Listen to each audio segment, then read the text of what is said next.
right. Okay. What's up, everybody? Welcome back to another edition of Stoking the Coals, presented to you by Bench Burner Sports. I should start adding that. Presented to you by Bench Burner Sports. I'm your host, Knuckles, joined by my co-host Squared. I'll introduce him momentarily, and we're going to be talking about UFC Freedom 250. And kind of everything surrounding the event, from the presentation. Not UFC 250, by the way, which is what all the fucking casuals and normies were saying on Twitter. I kept on seeing hashtag UFC 250. It's like, guys, not quite. That was No, I don't even remember. I don't even remember who headlined. Actually, I'm gonna look that up. Who headlined UFC 250? Because that has come and gone. It would have UFC been 250 in 2020, I think. Oh, Nunes. I was going to say Nunes versus. It was fucking Amanda Nunes versus Felicia Spencer. Yeah, I would not have been able to remember her name. No. An afterthought. Let's just say that this event was, I mean, given that was Felicia Spencer headliner, this event probably, no pun intended, trumped that event. Hey. But anyway, we're going to be talking about UFC Freedom 250. Super excited to talk about it. Just transpired this past Sunday. A little bit of a change for us fight freaks out here. So, but I'm excited to talk about the fights. Obviously, I've been pumped all day thinking about it. I've been pumped since the fights ended to talk about it. So, Squared, how you doing, man? I'm doing great. I had a long-ass day in the sun. I don't know if y'all noticed. I was also wearing gloves, so that's why I look like that. And I'm thinking, like, man, what y'all know how the sun zaps energy out of you. I'm thinking, what could keep me awake? And it's going to be talking about these fights. That's going to give me the energy I need. But first of all, follow us on our socials. X is at bench_burner. My neighbor just picked a crazy ass time to mow his lawn. Instagram, TikTok, Facebook, YouTube, Spotify, every other place will be at Bench Burner Sports. You'll find us there. And let's get into this card. I'm very excited. Now my dog wants to bark at my neighbor, so hopefully she doesn't do that. A hell of an event. Obviously, we'll get into the nitty gritty about it, but damn, that was fun, and damn, we needed it. I do want to say this before we get started is I think what I love so much about this card is it. About this card, about the Sphere, some of the cards we've had recently, and not to glaze Dane or anything, but like this kind of push he's had lately of doing like bigger and more grandiose things, as it feels like we're finally getting rewarded for those years of the Apex cards, like years and years, long stretches of the Apex. I mean, we remember how it was in like 2023, 2024, when like it was like, guys, why are we still in the Apex like at all? And like now here we are about to go back to the Apex again. Like, I'm not saying that those times are done, but it finally feels like we're getting like some payoff for when it was just the Apex, and it was like way past the pandemic stuff, and like there was no excuse anymore. It was like, hit the fucking road. We're finally getting our get back. So I think that's why I love these things, and just the excitement of it all. Absolutely. Yeah, I mean, I can't agree with you more. I think I just love these like special events like this. But anyway, I'll talk more about that moment or here in just a little bit, kind of my opinions on going forward from here. What could we like expect, or I don't know. I mean, just think about, sorry, everybody. Also, if you guys want to chime in into the chat, definitely chime in. I am having a hard time getting my chat to show up on my. Still had okay, nobody's commented yet. That's why. So you guys are lacking, is what's going on. All right, cool. No, but I'm just kidding. I don't know how many people. Usually, I have a yo by now, but I was just making sure my chat was working on here. Anyway, let's get into this. Man, I'm just make sure you guys chime in if you're watching. Chime into the chat. We're going to be talking about. We're going to be recapping UFC 250, like I said in the beginning. And yes, Squared, I can't agree more, dude. I love pushes when this happens. I mean, Sphere 300, this, and this. I mean, to start with, outside of the fights, I mean, this was a spectacle, man. This was a beautiful presentation. Outside of, if I had any gripes, it would be all the AI bullshit. Like, I don't think we need all of that. You know, like obviously, I'm saying that, and if you're watching this, you see that we use some AI photos for our thumbnails. We're We don't using a touch. make money. Yeah, I was about to say we also don't make we didn't sign a we don't $7.7 billion contract. exactly, and that's my point. We don't make money off this. We make one image. These dudes are using full on AI package videos. Uh, when they could be paying somebody, like, you can't tell me you can't afford $50,000, which it probably wouldn't even cost that much to pay somebody to make a video package for what is arguably the biggest event in the history of your company, at least one of the top, I would say, 3 or 4 events in the history of your company. So it's like a little frustrating in that sense. But outside of that, that's actually just, I wanted to get that off the top, like get my gripe. That was my gripe. That's my singular gripe. Also, only other gripe, Tyson Fury.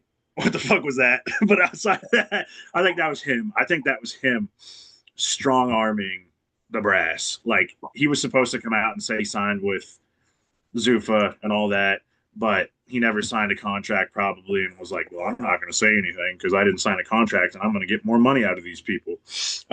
Because Dana does that with a lot of his, like, he does that with a lot of his UFC fighters. He announces fights even though contracts aren't signed.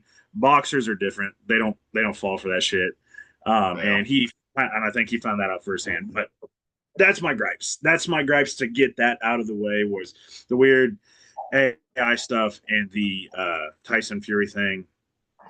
And outside of that, like, not too many other gripes, because, like, I thought McGregor had a good point where they could have highlighted the fighters in like fighters, a little bit. It's like, come I on, guess guys, there was several.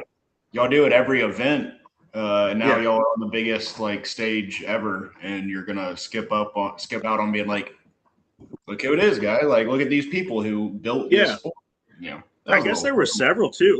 They highlighted, fucking Roman Reigns and Triple H, and that's great. I get the TKO sponsorship or relationship, and then they had like Terrence Crawford, Conor Benn, a few other boxers, Jai Apatow, the guys that they've signed and stuff, and like other fighters they haven't signed.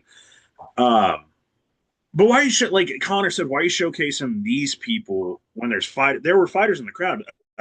Sean Brady was there. Natalia Silva Gilbert was there. Burns was there. I don't know how he pulled that one off, but Gilbert Burns was there. Right. I mean, there was actually like a shit ton of different fighters there. And then I guess there were fighters as well. Kind of crazy to think about this, but I guess there were fighters at the Ellipse. Like, in the mosh of people, there were fighters, which would be sick. Oh, we know one fighter that snuck into the Ellipse and then immediately got escorted out by police. He did that twice while he was in DC. Shout out Sean Strickland. I don't care. I'm starting to lean back towards not minding the guy. He kind of lost me for a little bit, I've always and loved I'm him. start. I mean, I've always liked him and respected him because he says it how it is. And if you guys don't like that type of stuff, whatever, you don't have to share the same opinion as me or Squared or Max or anybody. Our opinions are our own. Yes, he Um, did. but the fact that he, I mean, was like in DC talking shit on the president, and I mean talking shit on Dana White, and he's our middleweight champion. That's a guy that's like, that's the definition of fighting the power. So shout out Sean Strickland for fighting the power. Sick, that was cool. We will get into the fights, everybody. Don't worry, stay tuned. We will be talking about the fights. We're just talking about kind of just the things surrounding it. I mean, this thing was massive, 7-fight event, and it was fucking huge. I mean, just everything from the weigh-ins to the press conference. I mean, the press conference in front of the Lincoln Memorial, sick as hell. The weigh-ins, I mean, the whole thing, the ellipse, like, and also if anybody saw the shots outside of the ellipse, like the literal, I mean, it Ocean. looked like ocean of people. And then you see, dude, it was so sick. You see the ellipse, and then you see the octagon, you see the white. Oh my, it was just the visuals. So that shit was sick as hell. Squared's got a point when he makes the point saying that I was shitting on it.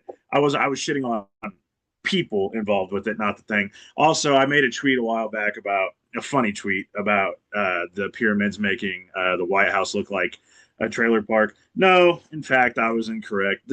I do like the visuals of the. That's the main one that I was coming at you for. That was the No, that was actually also just a joke tweet too. But the pyramids of Giza in the background is sick. My whole point to that though is that this event, the visuals, and kind of what I was going to go on with what you commented on, saying about when they push, like when Dana pushes stuff, when they try, because they can try, and when they try, they do it better than literally anybody.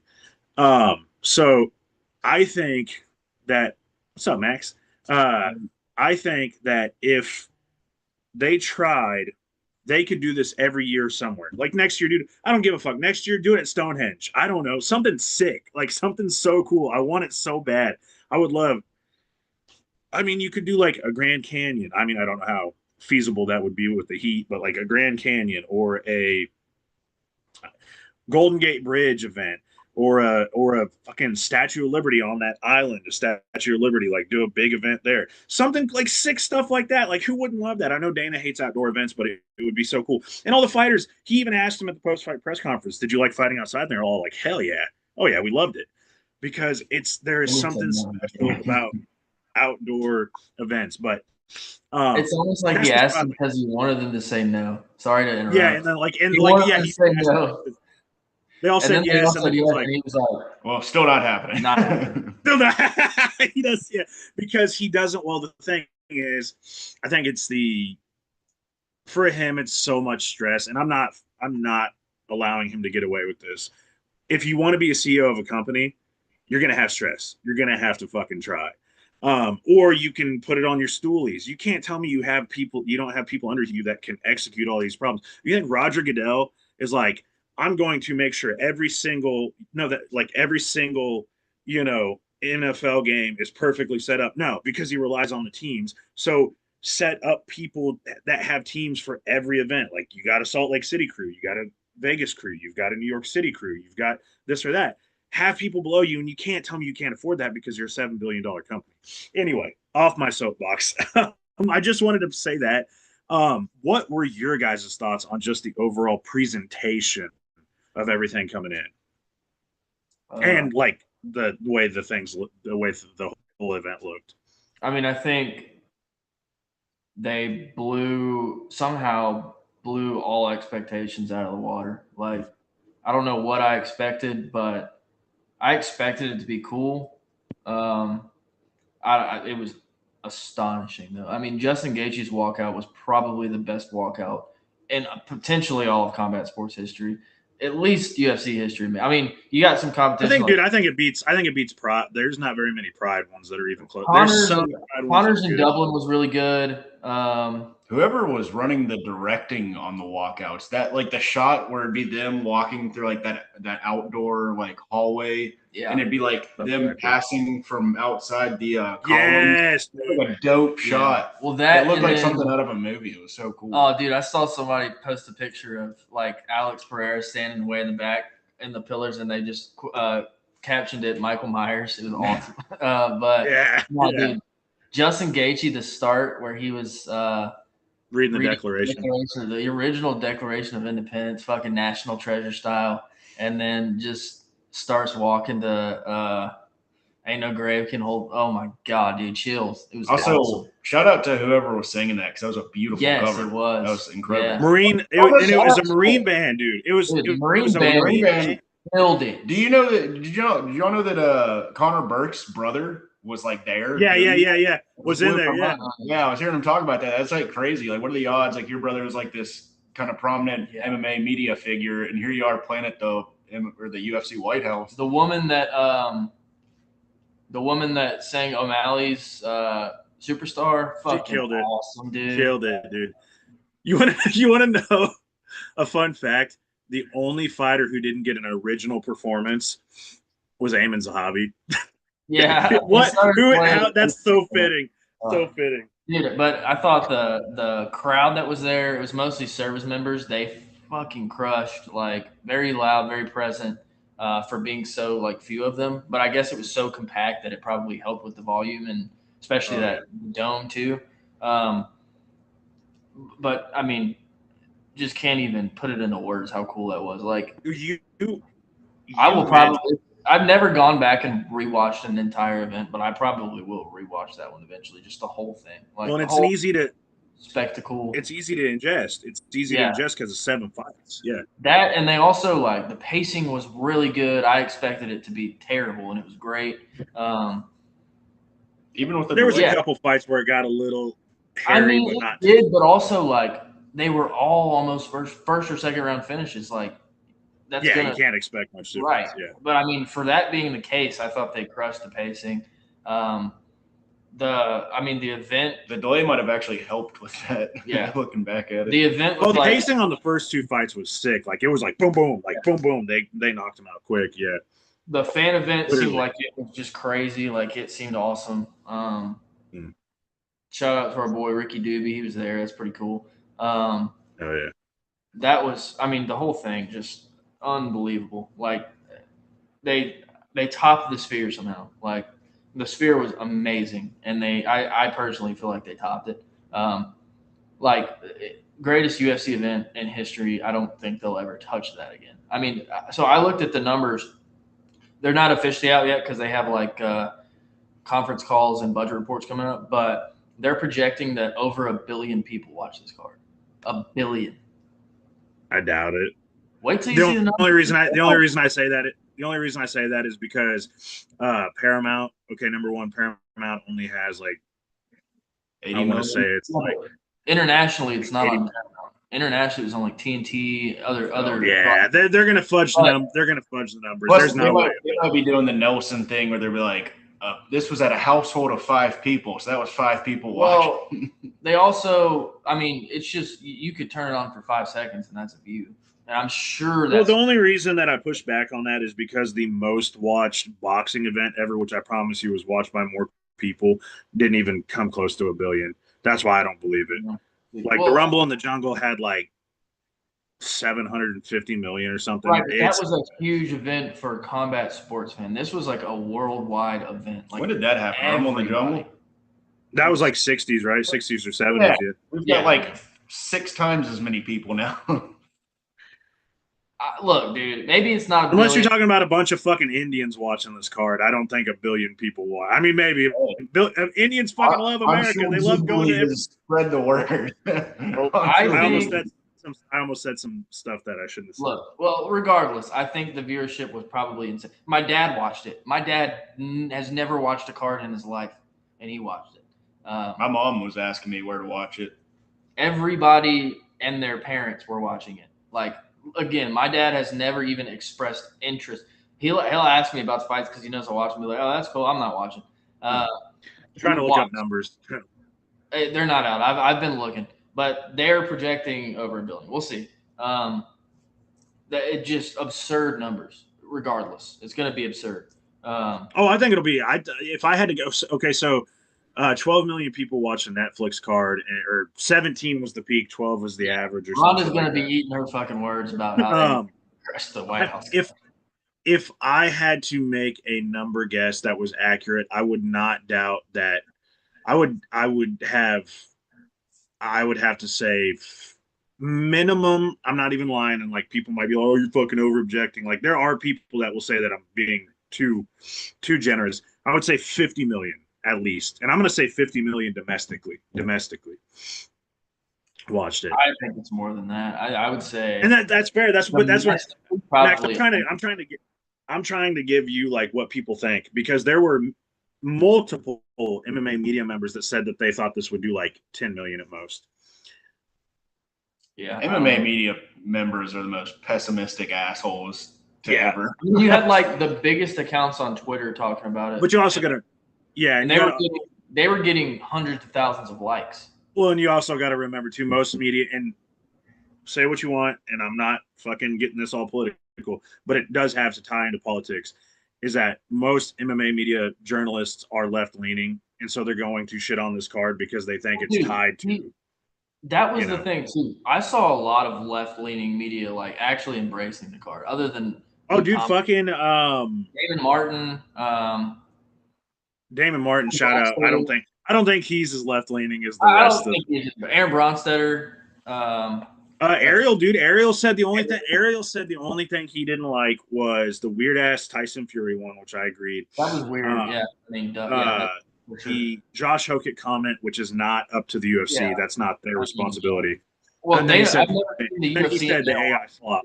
Comment and they condemned it. I've never seen that. Yeah. And then the AI slop. But can I also say this? For anybody, all you fucking people? And again, I'm not supporting any side. This is coming from a blatant, like, front and center middle viewpoint. For all you people that said this was going to be all just pro-Trump, number one, they showed him one time walking out. That was it. That was the only time. Well, the national anthem and then him walking out. And then they fucking showed Obama on the screen. Just letting you know, they showed Obama on the screen. So for any of you guys, because I guarantee you, if it was up to him, that would not have been showed. That would not have been shown. I told you all in the preview episode, I was like, the UFC is not going to be so tone deaf as to go out and make it like a propaganda. Yeah. I'm like very proud. I'm very proud. What's that lady's name? Jamel something? Jamel Hill. Yeah, Jamel Hill was talking about how former UFC light heavyweight champion Jamel Hill. Felt like she said it felt like a Trump rally, and I was just it was so obvious that she didn't watch a second of it. Like she went on a whole 4-minute rant on TMZ. Who did? Jamel Hill. She's some I don't know some political. She's the one who asked Jake Paul if he was racist because he kept knocking black dudes out. Like she just she was like pretending like it was just a joke, but it was like dude, I saw you know what you guys know our favorite left leaning Twitter accounts, and again everybody most of us here are pretty central. Squared, I don't know. He's a wild card. He could be whatever he wants. But no, most of us are central viewpoints. But I'm gonna say our favorite left leaning Twitter accounts. They were like all over Twitter. This is fucking disgusting. This is gross. This is immoral. And it's like, you ever just sit and drink a beer and have a good time, or drink their whole argument is like the what is it? The bread and circus. That's what their whole argument is. Like, hey, if you're too retarded to be able to have a little bread and circus and also like focus on big things, that's a you problem. Yeah. I'm cool. Also, low key, one of our like most progressive. And be aware of what's going on in the world. You need bread for sustainability. So yeah, it's a good source of carbs. Maybe I'll go out on a limb here, but one of our most aggressive presidents of all time, Abraham Lincoln, was a like American wrestling hero. People don't forget. And I guarantee if that motherfucker was here watching that, he would be like, oh, hell yeah. He would not stand for some of the viewpoints of the people that are surrounding it. But would he watch this? He'd probably be like, oh, hell yeah. It's like, dude, you can't tell me. Theodore Roosevelt fucking would be down for it.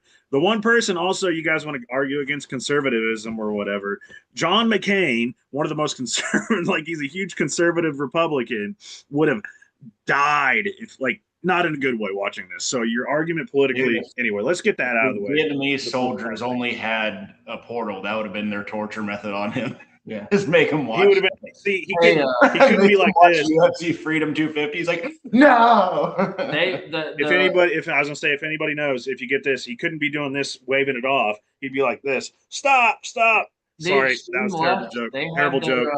The extreme left had their own TP USA halftime show version going on over there. I will say Fonda. I will say there was during like a portion there was a TP USA advertisement. Like if you want to say that's the one thing they did. Well, okay. Advertisements are advertisements, but I guess I was at the Ellipse or something. Jane Fonda hosted like a rival thing, like a whole event. There was a rival event that she hosted. Who? Jane Fonda. She's like very. Yeah, I know who that is, but like, what the fuck? Oh, she was like the biggest liberal actor. She got a bunch of Vietnam POWs killed. But she. That's why they call her Hanoi Jane. But she they hosted like some YouTube thing. It was a clown show, like a concert and stuff. They were all on stage singing horribly. It was pretty fucking hilarious. It was bad. I think it got like 200,000 views or something. Also, when do you decide at what point it's halftime at a UFC event? Well, they did it for the whole time. Like it was a rival event. It was just atrocious. It was just it was hilariously bad. But yeah. Squared, what was I didn't Squared? What was your opinion on the visuals? I forgot to ask, and then we got to get into these fights. We got to we really got to get into the fights. I mean, I think mine pretty obvious. They were absolutely incredible. Just like the aesthetic of it all, it's the beautiful like colonial style, American colonial, like just like obviously beautiful buildings and all that. It felt like it was a dream for any like of the cameraman or like whoever, I don't know what they call it when it's a production like this, but like the director of whatever the hell we're looking at on Paramount. That had cinematography to be and stuff. There was no bad angle. There was like anything you showed was gonna be cool. There's gonna be fucking fireworks in the background, the Washington Monument, this or that. It was just beautiful. The claw was really cool. It looked like, I don't know. I guess I had it in my head that it was just going to be like a small crowd, which it was a small crowd, but it kind of filled the atmosphere perfectly, you know, of the like bigger. Yeah. Even though it wasn't like a shit ton of people in the crowd, it like filled it out perfectly. Like I said, that shot of Gaethje walking down that outdoor hall, and it's just like he's with like the president passing the presidential picture, the columns and the bushes, like it just literally looked like a scene from it. It looked like he was like an assassin, and he was about to go like hit, like commit some kind of hit, like something from a John Wick movie, and he's just we'll get to that because he's fucking casually rolling through. Yeah, he damn sure did. Like, and he just the way he's rolling past the bushes, past the columns, he's getting prepped up. The live music was, oh my god, it was. I genuinely don't think. I mean, other than like AI and you know what's funny is the one visual that I thought was AI that like looked really shitty was during the Gaethje walkout. Like right at the start, they like show him the hammers. Well, right before the hammers, it shows him, and I thought, I was like, I literally made the joke. I went, "Who the fuck is that?" And we're all like laughing. It's a shitty, that. And then I realized, I was like, I don't think that was AI. I think it was just a really bad angle to where it like kind of was like, because it looked like his nose, because they were filming it from like over here. Yeah. That was the one. Yeah. I mean, it wasn't bad at all. It just like kind of made me laugh. I was like, "What the fuck?" And then. Right. But I mean, yeah, let's get into the fights, but holy shit. Oh yeah. We gotta get cooking on those. Yeah. I feel like shit and I smell like gasoline because I just fucking filled up at the gas station and the pump was broken, so I'm covered in gas. So I'm gonna head out of here. But you guys appreciate you tuning in or coming in though, man. We appreciate you always coming in, man. All right, peace out, buddy. Thanks, Max. Sniper, I saw your comments from earlier. Sorry, we were just rapid firing. I'm going to pull those up real quick and address those, and then we got to run into these fights pretty quick. I think some of the bottom fights we won't talk about a terrible amount. There's just a lot to cover. But your comments, Sniper, were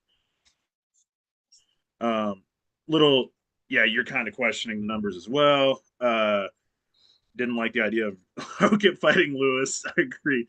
And then he said he thought it was tremendous outside of a few weird moments. Also, congrats to Michael Chandler for getting roofied. He most definitely did. So everybody, we're going to start talking about the fight. Sorry about the whole politics thing and stuff. It's just something that has to be discussed, I guess, regarding this. Very proud of the UFC for keeping it real, keeping it center line, and we will talk about the fight. Starting out with, we got to start with one, man, the big one, the fucking one that nobody. If I'm telling you right now, I think I made a comment on Twitter 3 weeks ago, and somebody actually, I just now realized I forgot. I said that I'm gonna stupidly pick Gaethje over Topuria during the podcast. I obviously didn't, but I had been saying up to that point, I'm like, I don't know, I'm gonna pick the fucking underdog because it's Gaethje. So on Twitter, I was right. On here, I was wrong.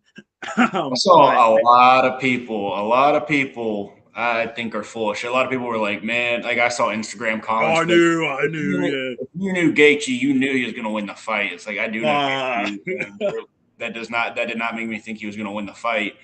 No, that was, people are backtracking. Now, it's one thing. I think a lot of those people probably supported Gaethje. Like I supported Gaethje. I wanted him to win the Absolutely. Yeah. but I didn't pick him, and I'm not going to pretend I did. I did say, however, and you can go back and watch the episode. I did say, maybe he goes out there and his style is just too much which was just a very vague statement. But it is, I guess, technically what happened. I never, in my wildest dreams, would have expected essentially a one-sided ass whooping like that. Aside from round two, like I thought, best case scenario for Gaethje, it looks kind of like the uh, Patty fight, where Patty still had moments throughout the fight, and it was like sort of close, but ultimately it was Gaethje just winning exchanges and kind of hurting him a bunch. But no, dude, just one sided, just absolute bricks. It was insane. Man, dude, it was crazy, dude. Fu says he called it. Sure about that? Sure about that? I don't know. I don't know. Maybe you did, Fu. I don't remember seeing that, but hell yeah, maybe you did. I think during the preview, I guess my best thing I said is that if Gaethje stuck to the outside, like stuck outside, he would have a chance, because where Topuria does his best work is working inside, which in that fight, when he got in those clinch moments, is rip into the body. Also, shout out to Topuria. Those fucking body shots were they hurt to God, watch, dude. I was like, what? Like, I mean, and he hit him like 50 times. In that last one that dropped him, I was like, it took that many. I was like, oh, dude, I thought he was done earlier, because those were the definition of rib roasters. So shout out Ilia on that. But yeah, I thought that if Gaethje stuck to the outside, he would do well.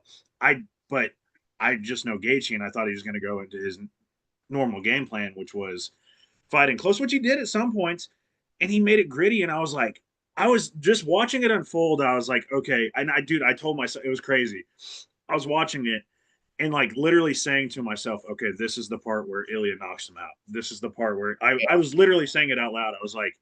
I'm like, Gaethje's doing good, but this is because you expect it. You expect it. Like you've watched Ilia fights. We've seen it in almost like every Ilia fight where his opponent is maybe winning, not like crazy or anything, but like the Volk fight, the Holloway fight could even maybe make the case that Charles, probably wouldn't say that, but like Charles like had that little grappling exchange where he had Ilia in some sort of danger. That fight obviously didn't last long enough for anything to really be said about it. But like you kind of expect that, where he's maybe not getting the best of the exchanges, but then all he's got to do is just find that one hook. He gets that one shot in, and his opponent just doesn't recover from it. And for a minute there, I was waiting for that, especially when they would get up close. I'd be like, all right, here's where Gaethje like backs his head up, and then he's just got a hook waiting for him. Yeah. Never happened. It just ass whooping continued and you know what I think? I think with that, the reason the head wasn't there to be hit, because there was a lot of times where Ilia tried to get him. I think the size genuinely made a difference in this fight. I know we could say that the Oliveira fight, the size might have been a huge thing, but I think the big thing with this fight is Justin moves his head a lot more. Charles keeps his head kind of center line, unfortunately. Yeah. I mean, we see that a lot. He doesn't do a lot of that like evasion stuff. Right. And Justin's been in so many fights, he's used to those tight, like moving around and shit. Excuse me, sorry. I had a little bit of a cold. Anyway, but even when Gaethje does move his head around, he tends to like leave it exposed to like badly exposed to another attack. Like, if that man dips his head, it's like that, and it's like, dude, like he's gonna catch you with an uppercut now or something. Yeah. But just never came. He was just. And I think that's another thing with Ilia's game that I feel like a couple things with him is that he needs to throw more kicks. He doesn't throw kicks. Like I know your boxing is great. You got some of the boxing. His boxing is amazing. Mix in leg kicks, body kicks. It's mixed martial arts for a reason. I know you can take him to the ground, and that's part of mixed martial arts. But kicks are so important into the game today.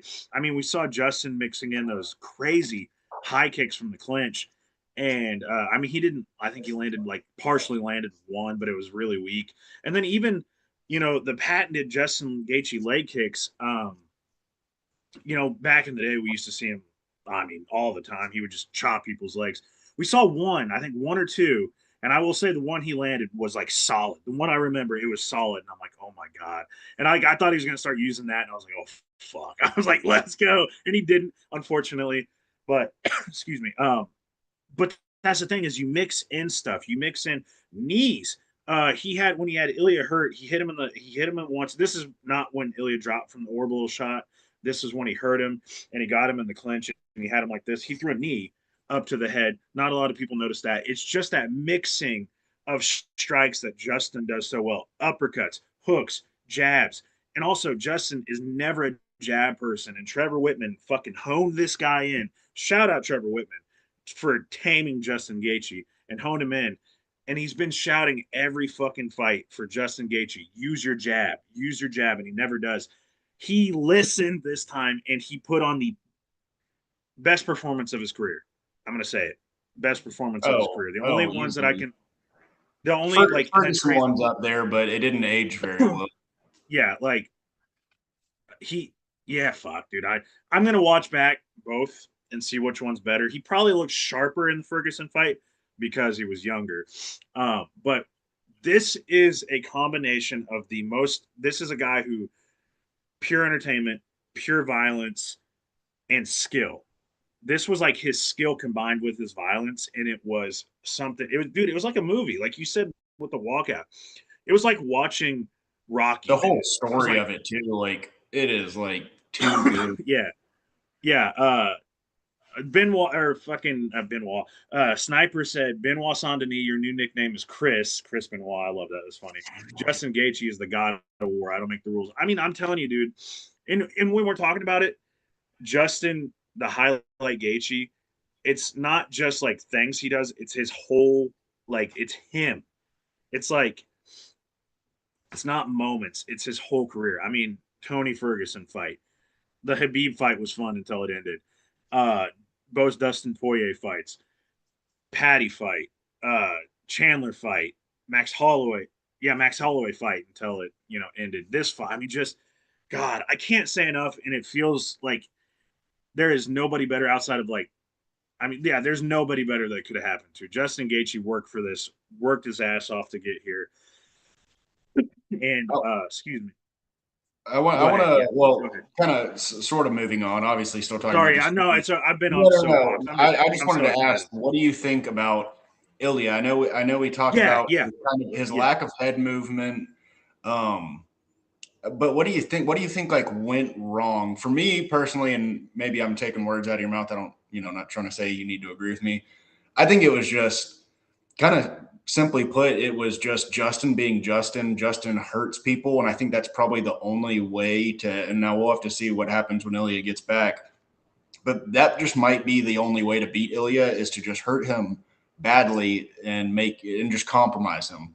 And that's what he did. He compromised him in the first round. I think Ilia said the first round was when his right eye shut, and then by the end of the second, the left eye was shut. So he's fighting blind. He literally blinded him. He blinded him in the fight, and I think that's kind of, people are saying like Ilia didn't look like this or didn't look like, just didn't look like himself. I think he was just blind. I think he went out and fought Justin fucking Gaethje and got hurt tremendously, and it compromised him significantly. So you make that exactly, and that's that is the perfect way to put it. Is that he just got compromised, and that's what fighting's about. Like, if he had, let's say, like his eyes were perfect, this may be a different fight. But that's the thing. This is the fight game. You're gonna get hurt. It's not like that's like a fluke. Like, no, Justin socked him in the face so hard. Dude, that uppercut. I've watched it back, and I've seen posts on Twitter. There was an uppercut that Justin landed that, like, immediately the eye was just like fucked. Like I saw, like he landed the uppercut. Sniper put it best. God dang it, I want to quote him on that.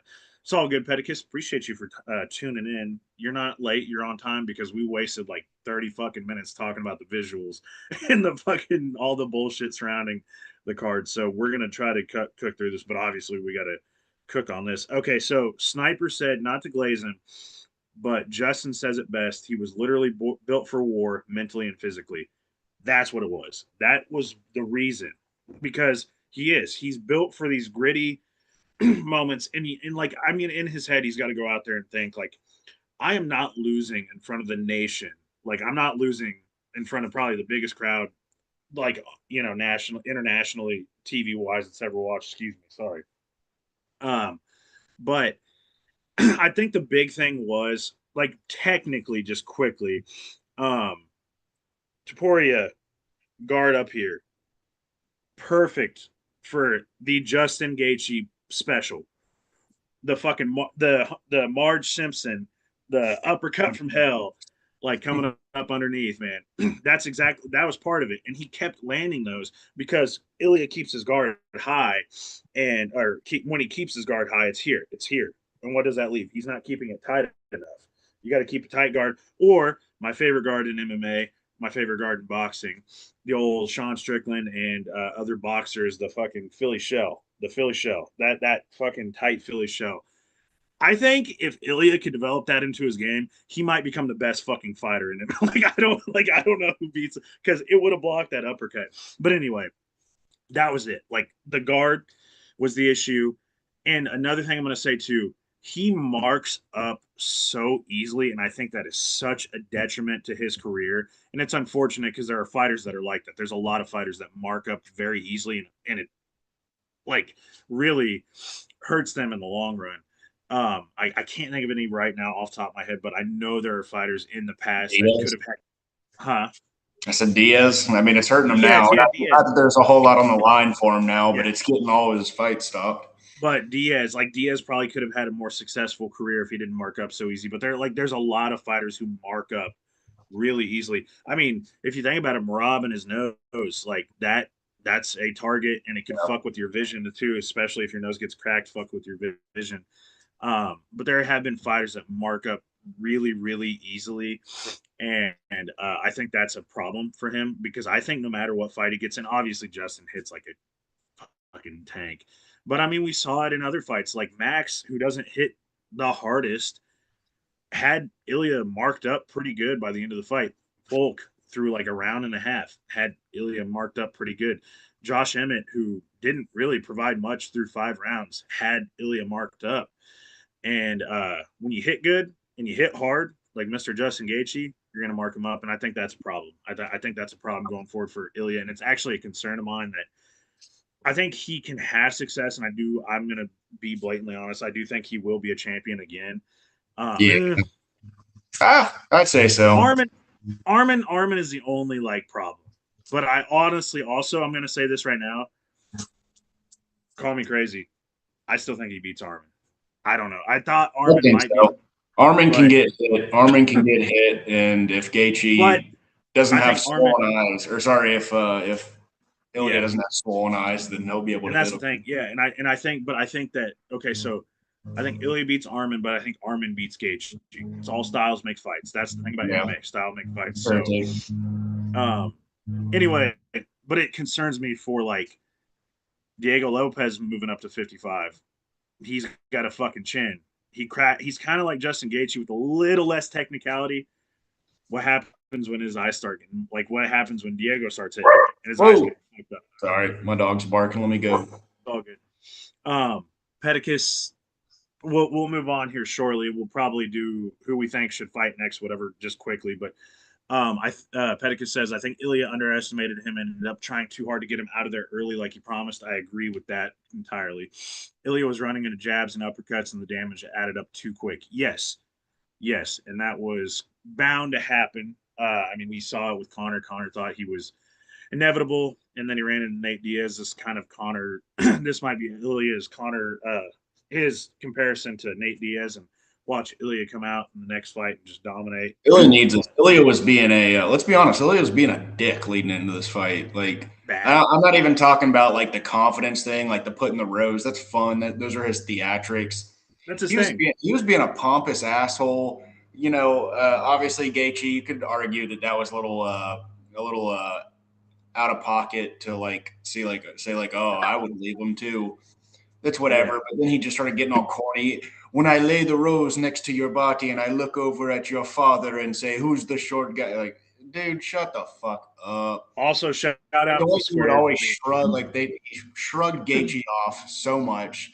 when they were doing that thing in the Oval Office, and like anytime Trump would like compliment Gaethje, like the camera would show like Topuria do his little like little smirky face. It was like, shut the fucking Kermit, like I call it the Kermit the Frog though.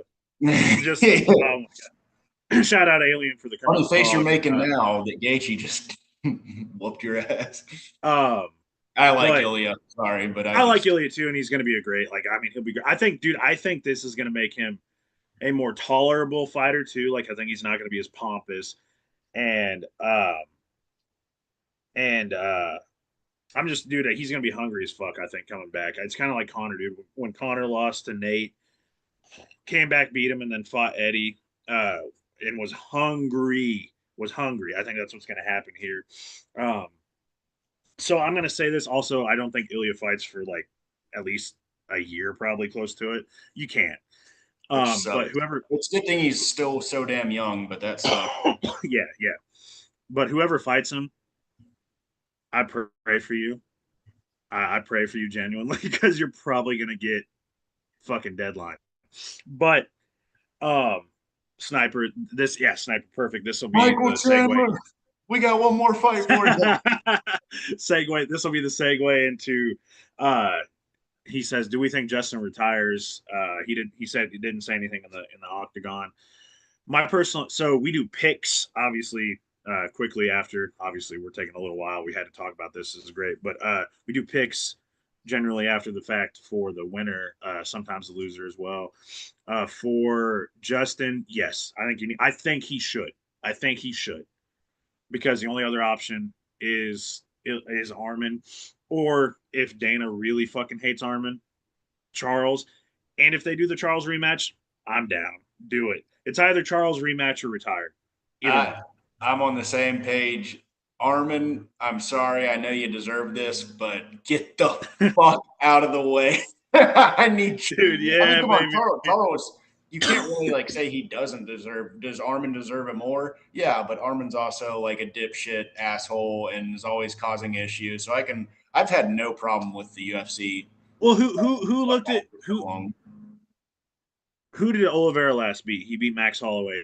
Who did Armin last beat? Dan Hooker. Now I know people will say. Remember all of a sudden, actually, I genuinely can't remember who. I know. People will say. That. Or Armin beat Charles. Close fight, good fight, and that's a good point. But I mean, dude, there's a million different fighters you can make a point for. The thing is that I think. Also, that fight is more likely.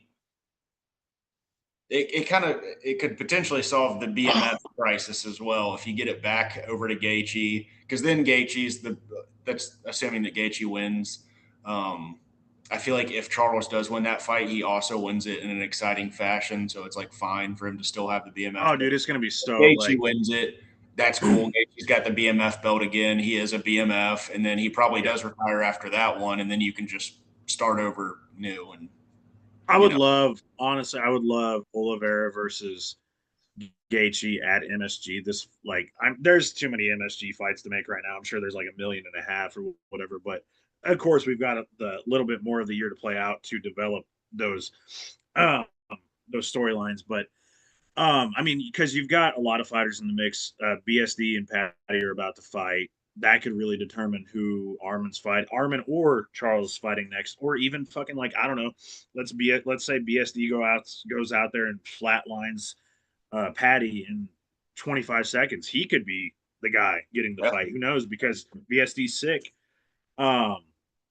So yeah, we don't know. Ilia, I think take a year off, and I don't care what the landscape looks like. The next fight he needs to fight is Paddy Pimblett.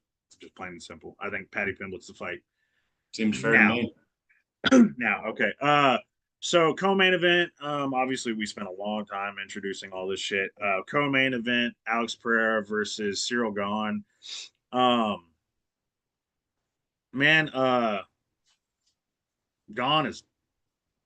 good, man. Fuck him. Is good. But I will say he's good. He looked very good on the feet. But I'm going to say this. He's a fucking cheater.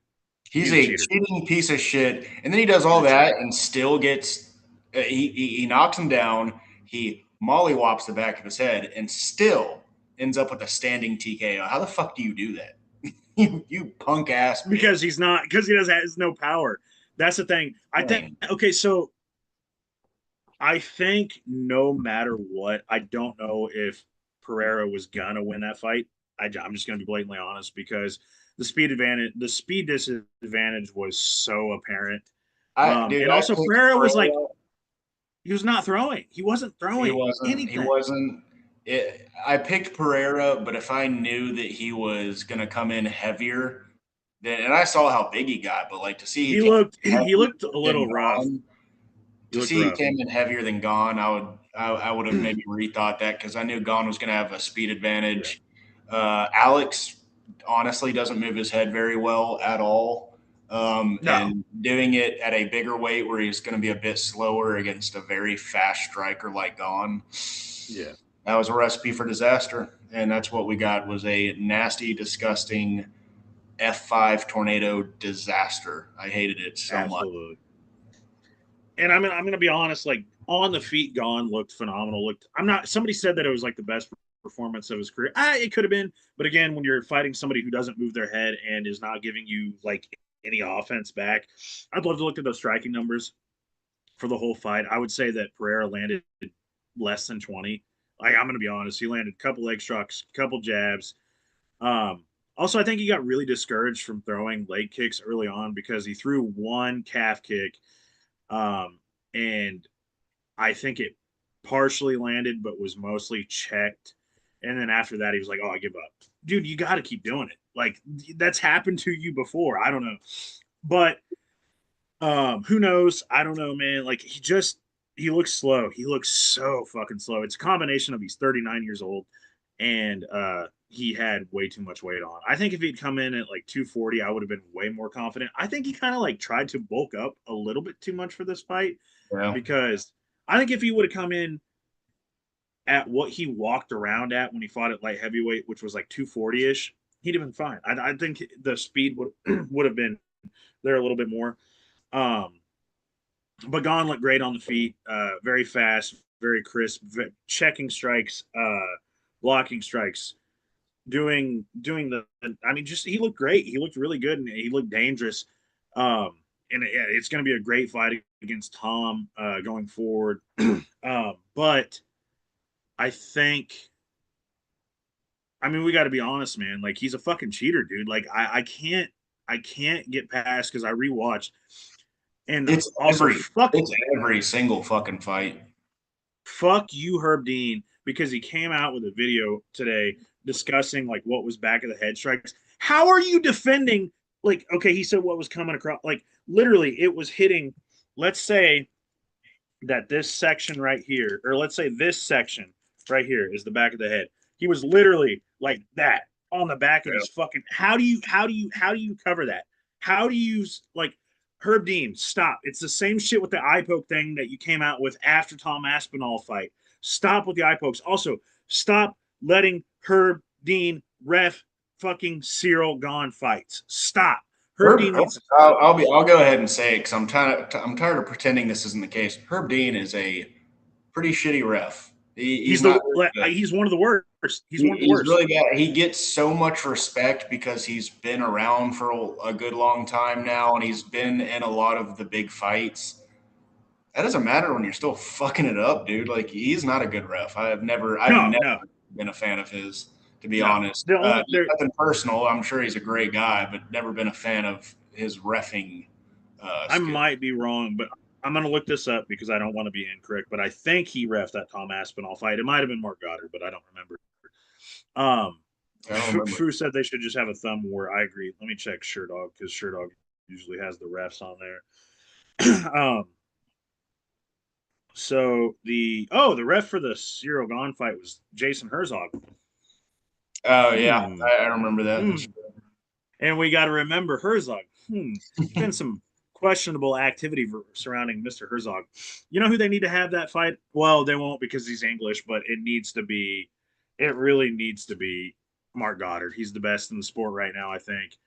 I was also gonna say we need to see what Jason Peterson's doing nowadays. He hasn't ref for like 10 years at this point, but God, he was the guy with all the tattoos so Jason Peterson, am I right about that? Keith Peterson with all the tattoos. No, Jason Who's oh the no, Josh Rosenthal, Jason Peterson, Rose? Josh Rosenthal. Sorry, Josh Rosenthal, the greatest ref of all time. I don't care what you say. He got in troubles for some gambling shit, whatever. Went to prison. Now he's like an Who's the HVAC. really short guy that on Contender Series had to lift up a heavyweight? I think he had to lift up yeah, Allison Teixeira's arm, and Towson was just like that. yeah, yeah. That guy's my Yeah. favorite. Copeland. Gary, Anytime, yeah, Gary Copeland. Anytime he pops up, Gary Copeland. I love Yeah, seeing it, dude. That yeah. stubby motherfucker.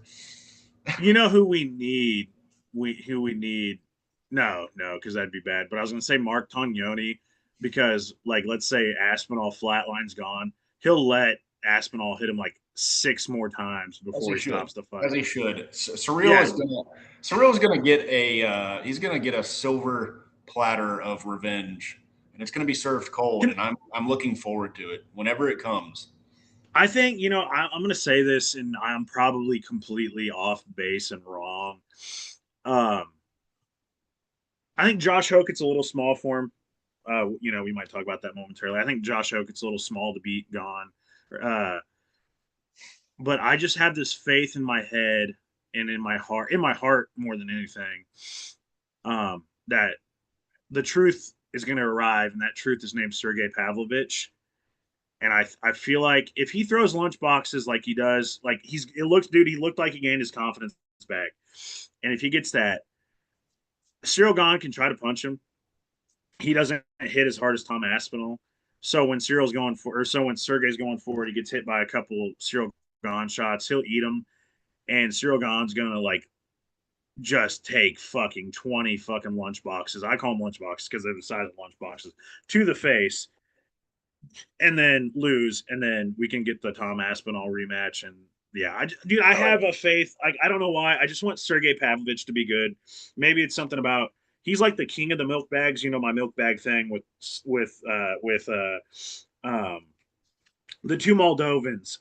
God, Alexander Romanov and Sergey Spivak. Yeah. Um, but anyway, my point is he's the king of the milk bags because he's the buff milk bag. Anyway, he's the box milk. So anyway, I have this faith, man. I don't know, but like, yeah, I don't know. Next for Alex. Also, yeah. So I guess not much else to talk about in that fight. Alex Pereira, staying at heavyweight, going down. What do you think? Man, I he I think he'd be better off going back down to 205. I don't know if he can, the way he put weight on for this. That looked like fat. That looked like fat to me. I think he can. Yeah, but then it's also kind of concerning because they talk about your body gets acclimated and then it makes going back down harder. And when it's harder to get back down, you get you get your chin, water in the brain. We've all heard the signs before. Yeah.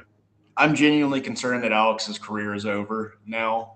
That's something that's kind of crossed my mind is like maybe he goes down to 205 where he could potentially see more success. He fucking rail Olberg easy, but he would nuke him. But if a counter shot landed, yeah, who knows? And then at heavyweight, like there's some fun fights, but like, do we really want to see him fight? That there's like 3 fun fights for him. It's heavyweight. Other than that, it's him beating up on milk bags, which can be cool. But is he going to want to do that? How much of that are we going to want to see? Really, like eventually, it's just going to get old. He's not. Is it more for legacy or money at this point? Yeah, it's legacy or money. Yeah, there's I think the one questions that need to be answered before we can like really tell what we want from him. Right.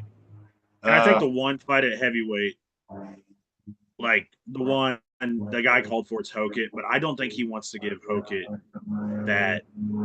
Like I don't think he wants to give Hokett that recognition because he's very open. He's not a fan of what's going on with Hokett, and that's fine.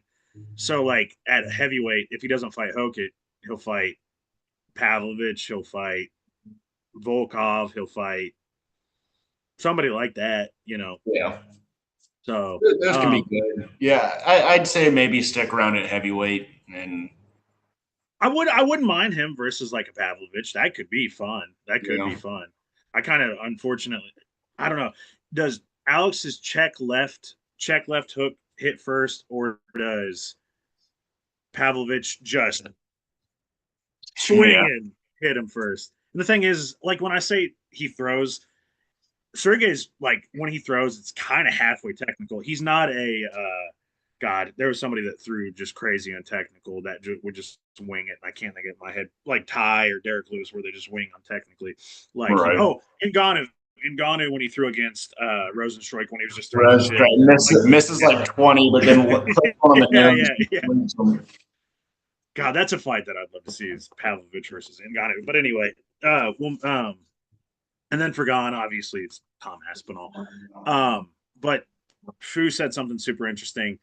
Gane would get mauled by Hokit. I don't know, man.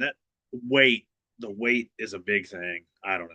Maybe, perhaps, perchance. He does look kind of like Cain Velasquez, just not as like bulky, I guess. But anyway, next fight going, because we've already been going for an hour, would be the Sean O'Malley versus Amin Zahabi fight. I'm gonna say one thing about that fight that I really liked was the walkout. That dude that was walking out with Sean O'Malley, and Sean O'Malley made a point about it. The guy was like fucking hype, was like yelling and shit as they're walking out, and Sean O'Malley said that helped him, which is cool as hell. He was a serviceman. And then Sean O'Malley, man, just Zahabi had like a really weird game plan. I mean, it was working to a point with the leg kicks, like inside, like those weird running, like he was shelling and then leg kick, like he would shell and then leg kick, and they were like effective. But then O'Malley just figured it out and was like, okay, and then just bombed him, very like impressive from O'Malley, very underwhelming from Zahabi. And he called it, man. He said he was going to get a knockout, and he called it. Some people say premature, but I think it kind of was a little early, but I don't think there would have been much else. I think he would have finished it off, and I think it's a lot cooler that they let him do the salute thing.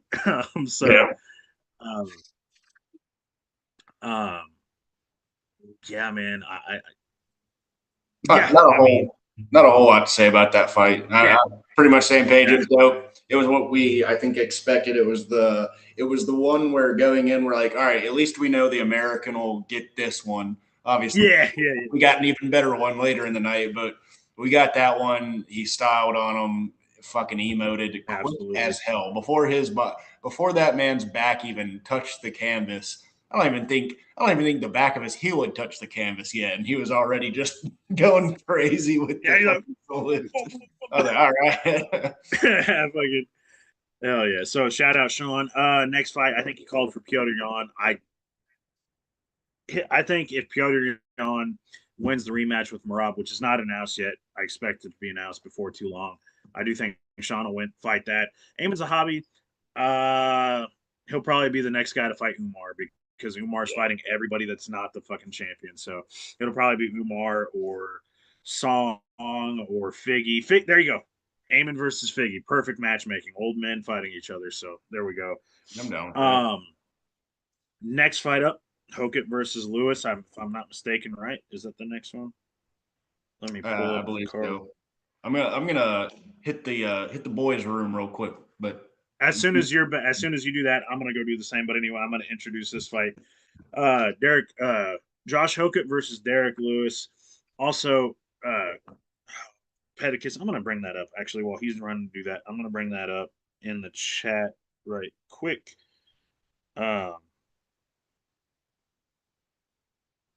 Let me see here. Sorry, boys. I'm trying to keep it from going dead air. Gosh darn it. I meant to pull up my YouTube on my phone because it disappeared on the screen here, but you had mentioned the biggest fights at heavyweight, and I kind of actually agreed with you. I like those fights. Let's see here. So the biggest fights at heavyweight, you had said Aspinall versus Gane 2, yes. Hokit versus Volkov. Very, very interesting. Pav versus Poton, completely agreed. And Alvin Hines versus Ty. I'll give you one better than Alvin Hines versus Ty, which would be sick, but I'm afraid that Alvin might like try to shoot a takedown. I doubt it. But what about, because I don't think they've cut Ty yet. What about Derek Lewis versus Tai Tuivasa 2? I think that could be Derek Lewis versus Tai Tuivasa 2. I was thinking about that today earlier when I was driving in my truck. I was like, man, that could actually like make sense right now. Neither dude would try to take each other down, and they're just going to throw hammers. Now, does Ty deserve a ranked fight? No, but I like all those options. Hokut versus Volkov is super interesting. I actually genuinely think that could be a fun fight. But uh, because like I don't think Volkov can be taken down as easily, but also like I don't know how he gets inside the range. It's just curious. But anyway, the next fight up is Hokut versus Lewis. Man, Josh Hokut. I mean, what can we say outside of like Josh Hokut? I mean, honestly, dude, he kind of looks like Cain Velasquez in this fight. I said that in the chat the night the fight happened. Um, like less cardio, obviously. He doesn't have as much cardio as Cain. He's not quite as built as Cain. Like he doesn't match up to these heavyweights in the same way as Cain does. Like Hokut legitimately just looks like a 205er that um looks like a 205er that just like needs to cut to 205. That's the difference between Cain and Hokut is I don't think Cain could have made 205. I think Hokut could have or can. Pedicus says I was thinking that Sunday night. I think genuinely think Ty beats Lewis. Yeah, I agree. I think he does because I just think Lewis is done, man. And I think that in this fight, uh, again, we were talking about the Pereira fight, how many strikes he landed. I would bet you that Lewis landed a total of like 6 strikes. And if that's like being generous. Man, if Apollo Creed didn't die, he would have been the greatest. I made the prediction that Lewis was going to quit and he was going to quit early. Yeah. He didn't quit as early as I thought, but he did. Right. I got the same kind of sense of, and Hokut even called him out on it. Hokut, well, before the fight, Hokut was saying like, "Don't quit, don't steal my glory." You know, he wanted to actually put him down and out. He didn't want Lewis to do his little and then fake kind of theatrically fall over bullshit. I love Lewis, but that's all he is these days. The second he gets a little bit of pressure, he just starts folding. He did it again. Lasted a little bit longer than I expected. Made it out of the first round. Hokut needs to learn how to do an armbar. That was kind of frustrating to watch.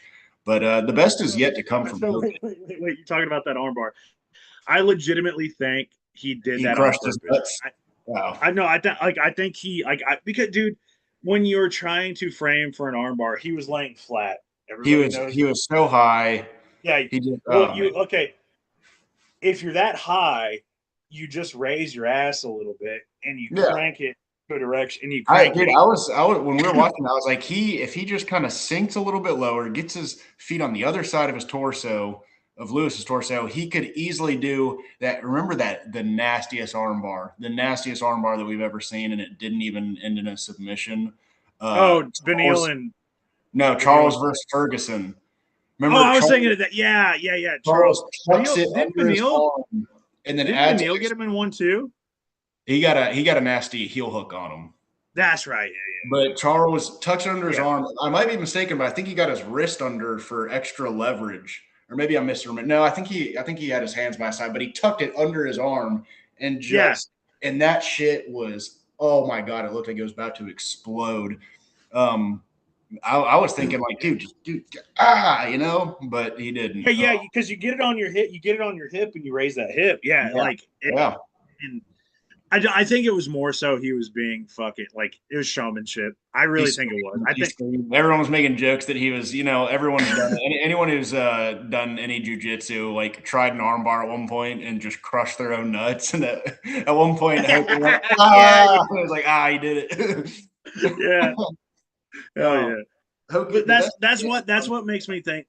Well, that's what makes me think. I'm like, dude, I'm like barely a fucking white belt, and I know that. Like, I know how to like position. You can't tell me a professional fighter who's primarily. Yeah. Well, I mean, he was a wrestler. He was a wrestler, not a not a jujitsu guy, but I feel like a fight. Well, and he's kind of relatively new. Maybe he fucking doesn't know. I don't know. Maybe he doesn't know. I don't know. I don't know, But but hey, the best is yet to come from Hokit. It's so exciting to like see this in the heavyweight division. wow, Pedicus made a good point. I don't know if you see that comment. Armbar, I feel like he didn't want to win by sub because he wouldn't have a shot at the bonus, which he didn't get anyways. I agree. Good point. Yeah. Fucking Gon got a bonus. Fuck him. Fucking asshole. I hate that guy. 50. So we're just awarding like 5 million strikes to the back of the head. Hell yeah. With $825,000. Or wait, no, because no 400. He only right. Only I don't know where I got that. I know that's what Gaethje got. Yeah. Shit, Gaethje should have gotten like 250 million or something. Dude, they should have just made it like a flat million, 100%, or like 2.5. 2.5 million would have been sick, but yeah. Yeah. Dude, 800. That's a lot of bonus money. As far as what's next for Lewis just needs to probably hang it up. I don't think he will. So Ty too, also. Ty is a good one. Hokit. I mean, Pereira wouldn't be a horrible fight next. It's got that bad blood. Obviously, Pereira doesn't want to do it. We don't even know what's next for Pereira as far as weight class. So, and also he probably doesn't want to. He probably doesn't want to and should not. Maybe he would stick or wait for that fight, but he probably shouldn't wait for that fight because who knows when that's gonna all be settled. So I don't know. You know who I think they're gonna give him? Who? Let me make sure the rankings are right. No, he's below him. I still think they might do it though. I think he's either going to get Volkov, like Pedicus suggested, or I think they could even fucking do WCA.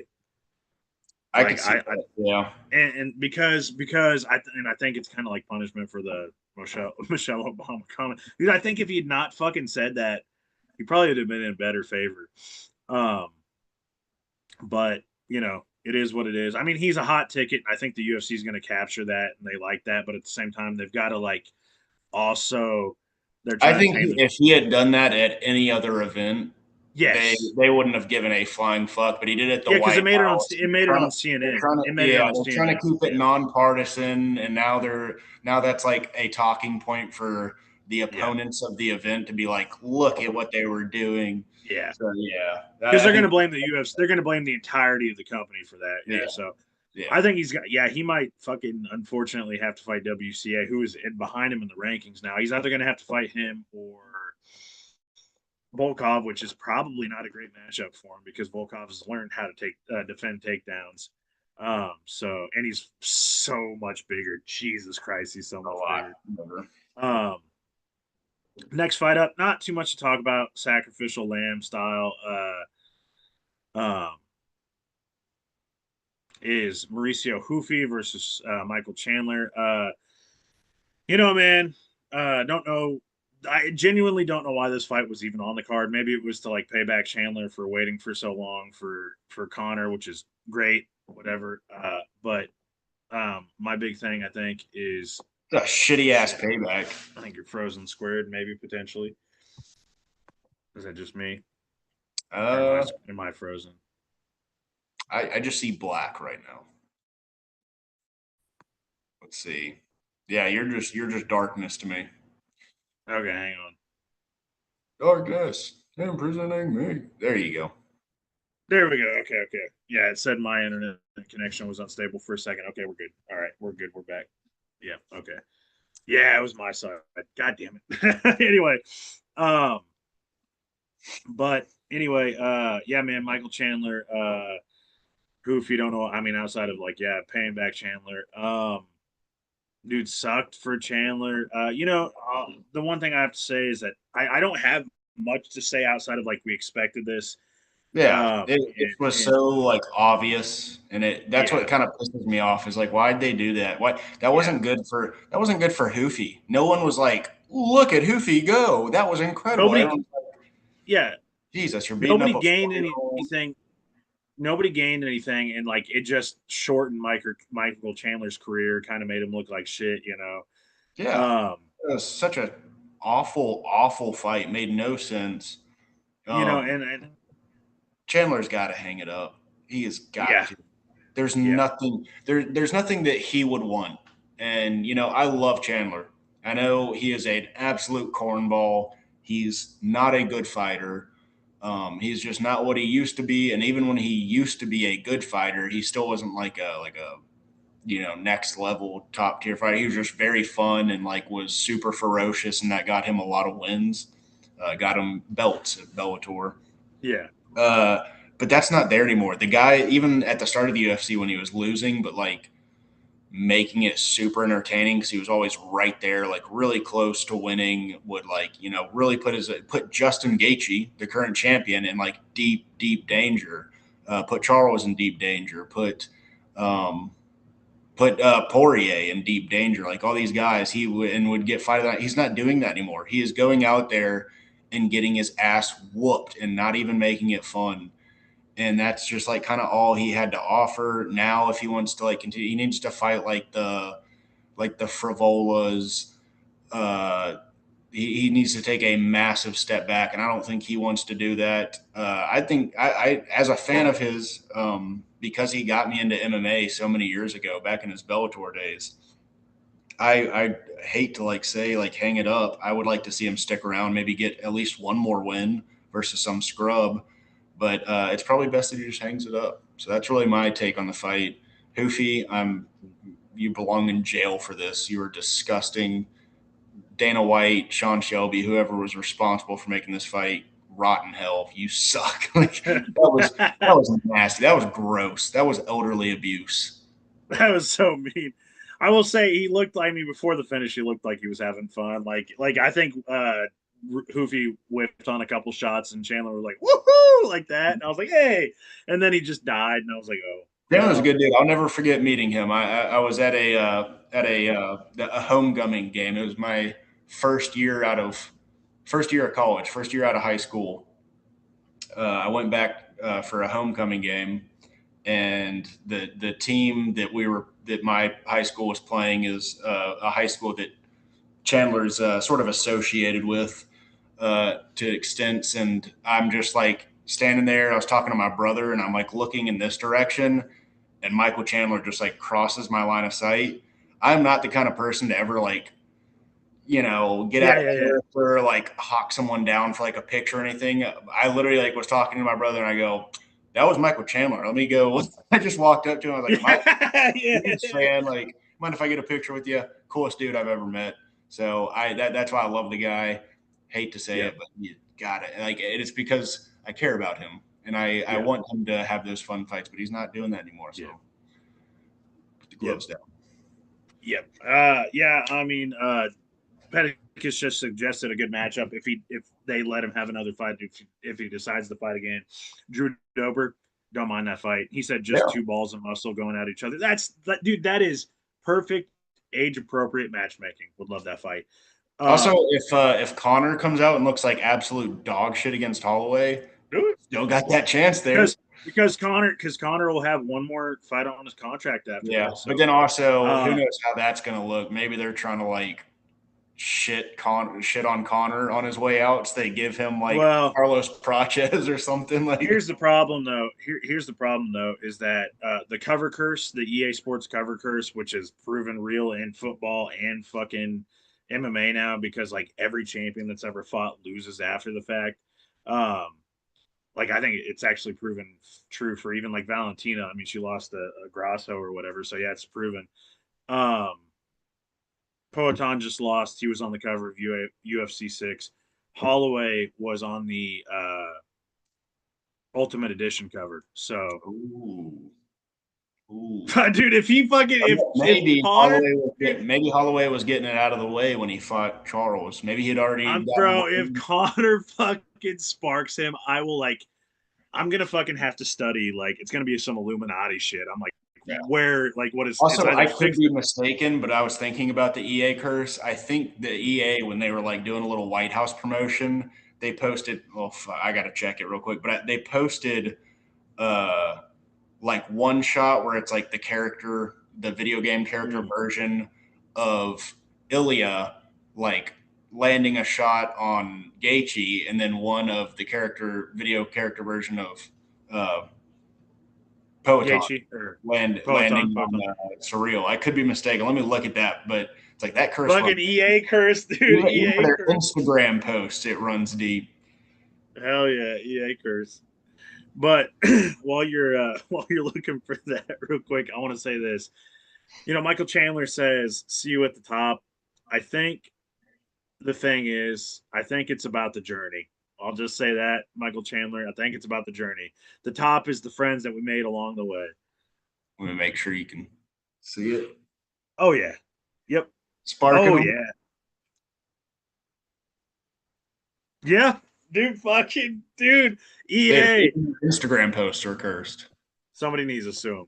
But yeah, like I said, I think for Chandler, my only comments are I think that the see you at the top, it's the journey along the way, man.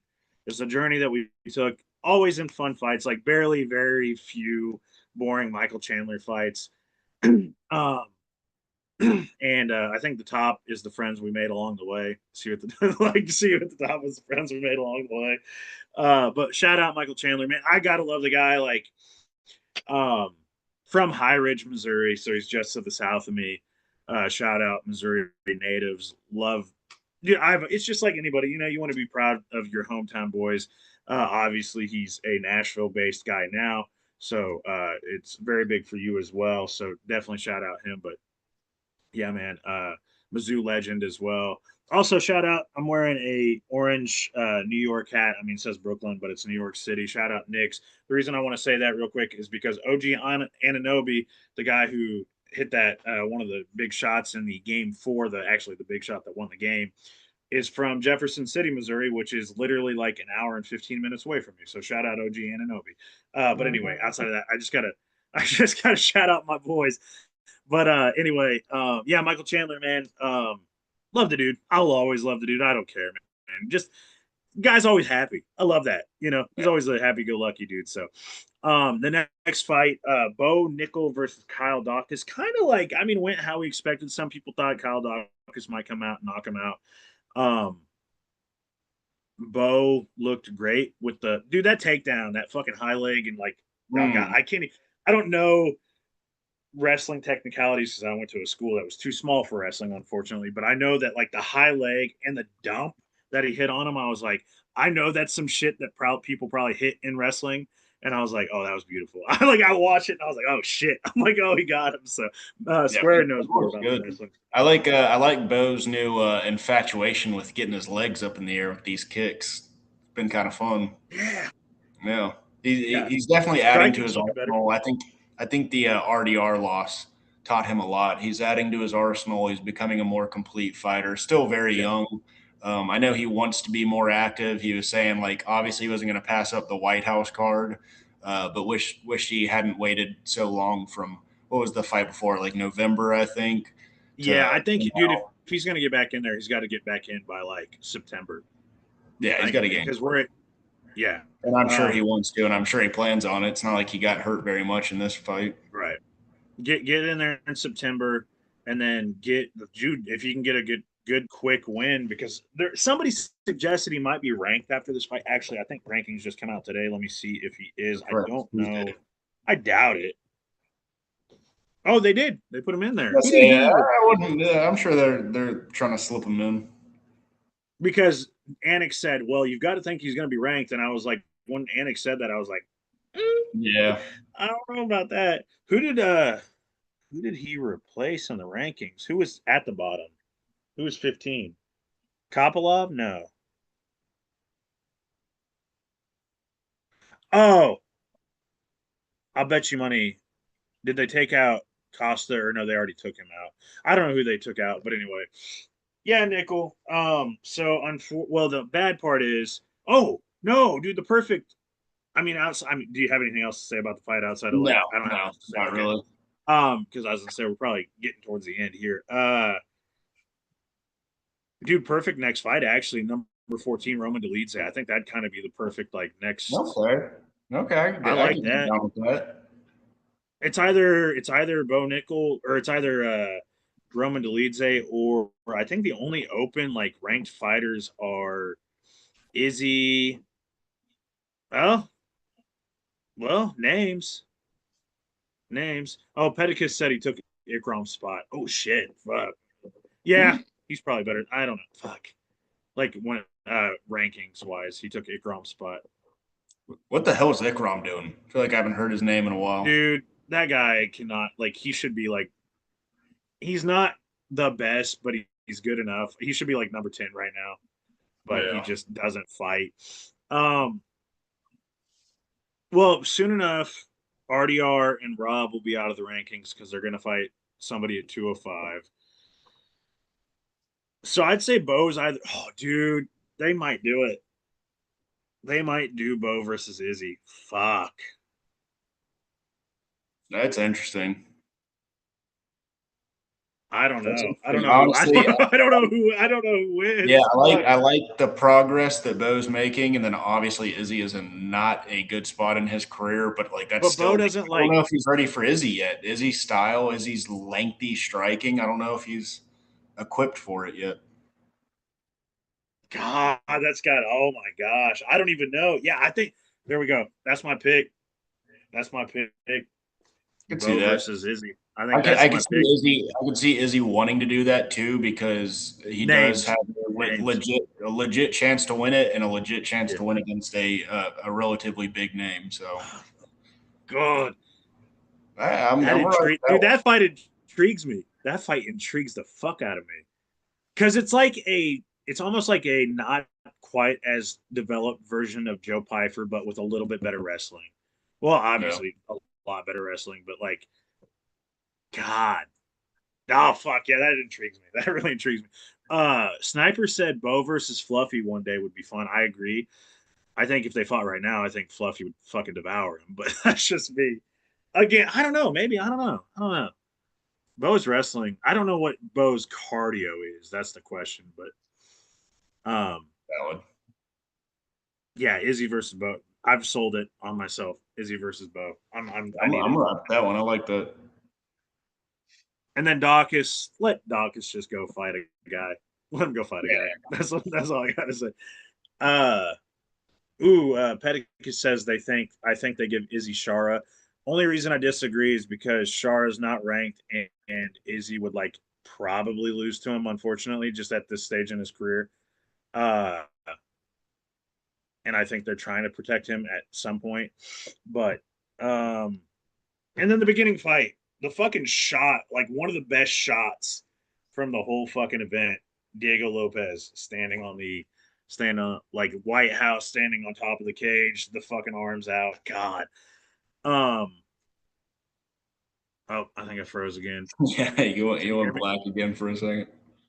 Okay. But anyway, yeah. So the shot of Diego standing out, arms extended. Great shot. Man, I did freeze. I can see myself. I'm doing this. I'm like that. Absolute cinema. Absolute cinema at first. But dude, you know what, man? That fight was actually very good. Because Steve Garcia, man, fucking hell, dude. They were throwing hot, and Garcia was down to swing. That was and he was getting like, I mean, dude, Garcia, I think was up big in my opinion on the fight because he was just like Diego couldn't find like I think he couldn't find the range. That was a big problem. He couldn't find the range, and he couldn't find his way inside like he does often. And Steve was keeping him on the end of his jab. Also, shout out, like Steve is long. I did not realize how fucking long his arms were. Big ass. Wait. Yeah, and just was tagging him and looked great. And then Diego like literally just said, "Fuck it." just started swinging and hit him. That was my first reaction to the fight. Was like it was a good scrap the entire time, but once it became a real dog fight, that's when Diego he did what Diego does. Yeah, and that's the dude. Like, I mean, John Silva, one of the hottest prospects today. Same thing. Found out like you can't. Honestly, dude, I'm gonna be honest right now. Steve Garcia had better success against Diego than than John Silva did. I mean, I know that was like one of the better fights, but like if we're talking pure success, Steve Garcia was kind of low key. I'm not gonna say dominating the fight but was controlling the fight up until the point of the knockout. But yeah, man. I mean, great fight, great win for Diego. Heard he's going up to 155. Interesting. Is he? I heard that, but then also I saw where he was saying like, "Oh, I'm just gonna wait for Volk to retire" or something like that. So I don't know what. Okay, so I have. I don't know if you have too much else to say about the fight except for like feel bad for Steve. I feel bad for Steve. Yeah. And also like as I say, we're coming up on quite a bit of time here, but I think if Diego goes to 55,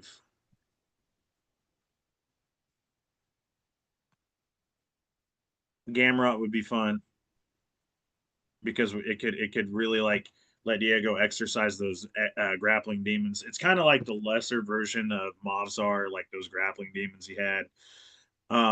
Realistically, like him versus Gaethje would be fun because it's chaos. Like it's literally chaos versus chaos. I had never considered that fight in my entire life up until he weighed in as the backup, and I was like, "Hey, him versus Gaethje, oh shit!" It's chaos versus chaos, and they're like the same size, just roughly.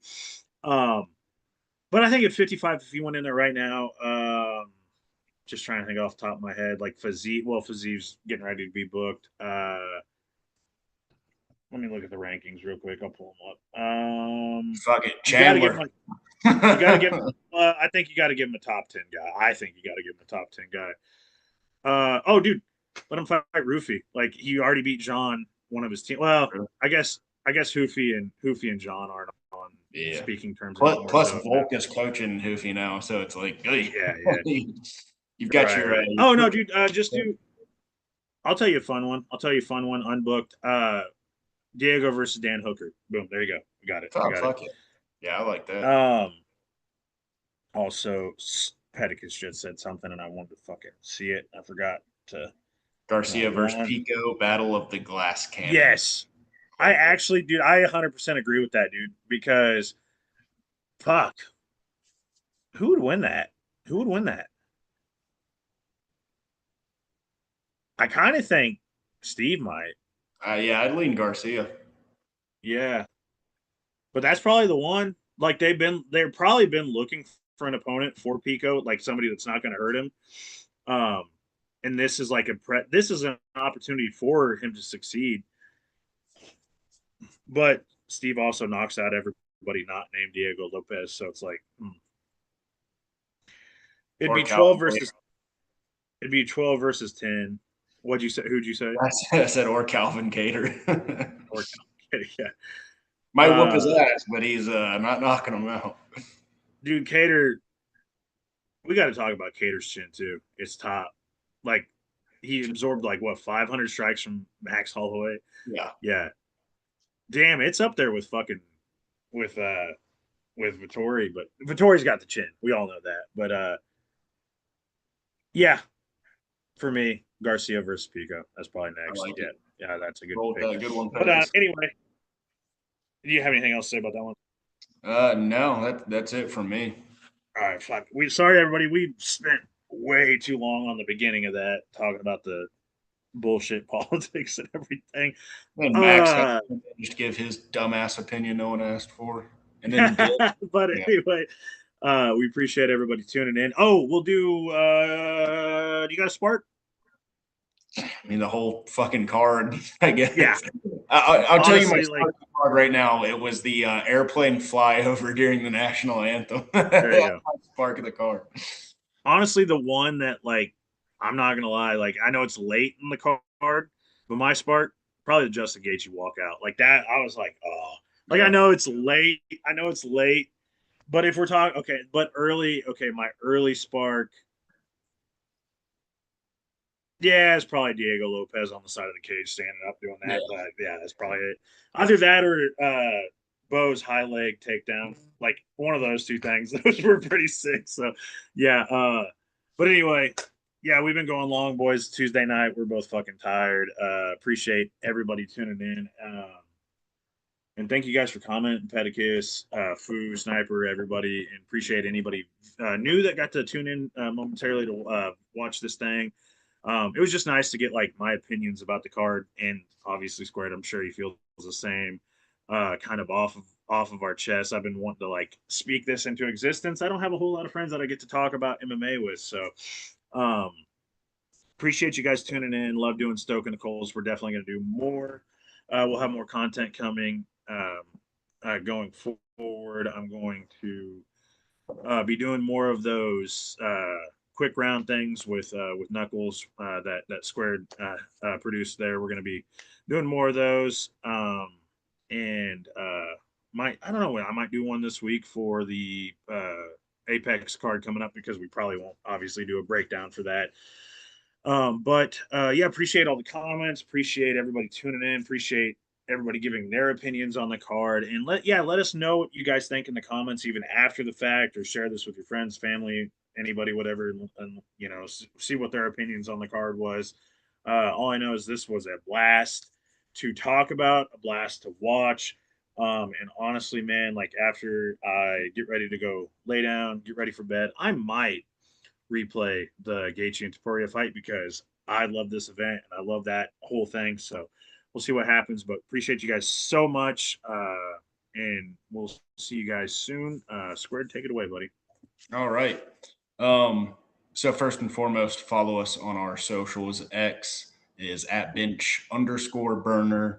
Instagram, YouTube, TikTok, Spotify, Facebook. Obviously, if you're watching this on YouTube right now, go ahead and subscribe if you're not. And we appreciate the comments. If you're watching this on X, because I know that when we share the link, it also live streams, which it's kind of strange. I don't know if that like affects our viewership negatively, but if you're watching on X, go ahead and follow and retweet and reply. We love all the interactions. We love, it's like kind of like our favorite part of this is like the community that's been built from it. Because we like having that discussion with people. It's just fun. It's like a forum almost. So we really appreciate any kind of response, comments, all that stuff. It's not just about like, comment so the algorithm. No, comment because we want to chat. That's what we're doing this for. Absolutely. Obviously, we're as alluded to earlier, not making money. So like we're doing it for the love of the game here. But yeah, incredible card. I'm going to go ahead and hit end stream now, so maybe it'll end accurately. But hell of a card. Absolute fun, absolute blast to talk about it and relive it. And I definitely one that I will be watching before too long, rewatching. So thank y'all.